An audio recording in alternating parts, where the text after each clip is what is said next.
СДСМ се движи кон политички крах и доколку не се разбуди од летаргијата што со години се трупа во партијата, се повеќе и повеќе ќе ја губи довербата на гласачите и симпатизерите. 6 освоени општини на локалните избори, 126.000 гласови.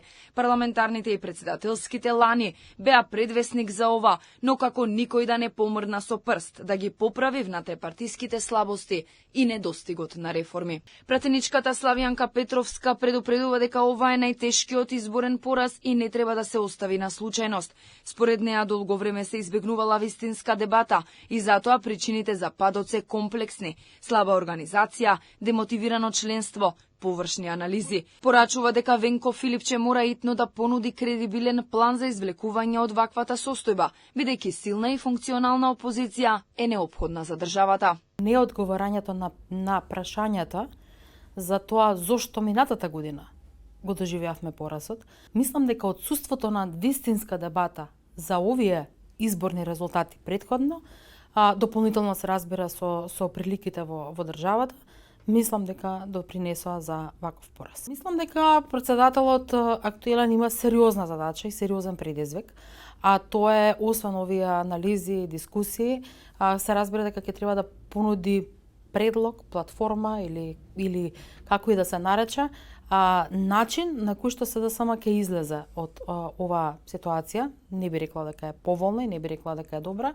За се поголемиот притисок за одговорност, но и прашањето за евентуална оставка на Филипче Петровска вели дека обстанокот и функционирањето на СДСМ не смее да се врзува за една личност, бидејќи партијата може да се врати на победничката патека само со тим кој има капацитет, знаење и визија. Во однос на внатрешните тензии и оставката на подпредседателката Чупеска, која зборуваше за судир на различни концепти, вели тоа треба да се образложи пред Централниот одбор, а не преку соопштенија. Ако сме сите во партијата заради идеологија, тогаш не би требало да има поделби. Тогаш веројатно може би, дел од различните мислења, јас би ги нарекла, бидејќи за да констатираме дека има поделба, треба да има група на луѓе кои јасно се одделуваат или се спротивставуваат на нештото. Ако во таа оставка се наведува дека разидувањето со концепт, со стратегија и начин на действување се спротивставува, тогаш веројатно јас да сум на нивно место би чувствувала обврска и должност према членовите на органите на партијата да образложам зошто сум го направила тој чекор. По изборниот пораз покрај оставката на Чупеска се повлекоа и Ѓорги Галетановски, председател на градската организација, Костадин Ацевски, председател на општинската организација, Ѓорче Петров. Несогласувањата во СДСМ избија на површина уште летото, кога Костадин Костадинов, сега поранешен градоначалник на Струмица, го замрзна своето членство и упатуваше силни критики за случувањата во партијата.